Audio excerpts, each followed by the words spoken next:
Vienas iš svarbesnių tiesa taip pat, kad nepamirščiau įstatymų, turėtų būti priimtas įstatymas dėl cheminės kastracijos pedofilam. Ir vėl priminsiu visiems.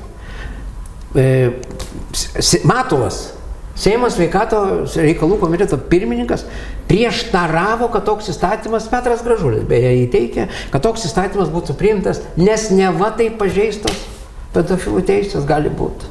Na, kaip jau jų partija vis karts nuo karto pasižymi šiuose skandaluose, gal savotiškai gina partiečius, Matulas? Aš jums pasakysiu taip, šita partija praktiškai vienintelė pasižymėjusi šitose visose skandaluose dar 2009 metų, dabartinis Seimo narys Pupinis, jo padėjėjas Utenoj, nuteistas už nepilnamečių tvilkinimą iš vaikų namų. Tai yra pedofilas.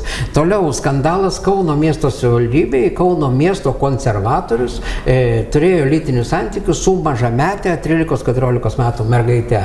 Toliau skandalas, reiškia, Majausko, kuris nepilnametis vedėsi namo, buvęs konservatorius, dabar pabėgo iš Seimo. Toliau skandalas Slušnio, kai jisai dirbdamas vaikų namuose psichologus slėpė seksualinius nusikaltimus prieš vaikus. Toliau skandalas to pačio Bartaševičiaus. Pasižiūrėkit, tik tai 14 metų laikotarpį aš išvardinau praktiškai kas 2 metus išlindęs skandalas, o Matulas sako, kad mes turime gerbti jų teisės.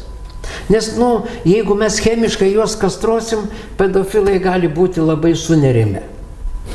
Ne vienoj pasaulio valstybei ir Amerikoje taip pačiai taikoma cheminė kastracija, Pietų Korėjai taikoma, visam pasauliu taikomos tokios medicininės procedūros pedofilam. Ir čia aš manau, kad turim priimti tokį įstatymą ir pabaigti žaidimus. Vienas dalykas. Ir pedofilų registras, seksualinių nusikaltėlių registras turi būti prieinamas visiems. Čia pat ir šiandien.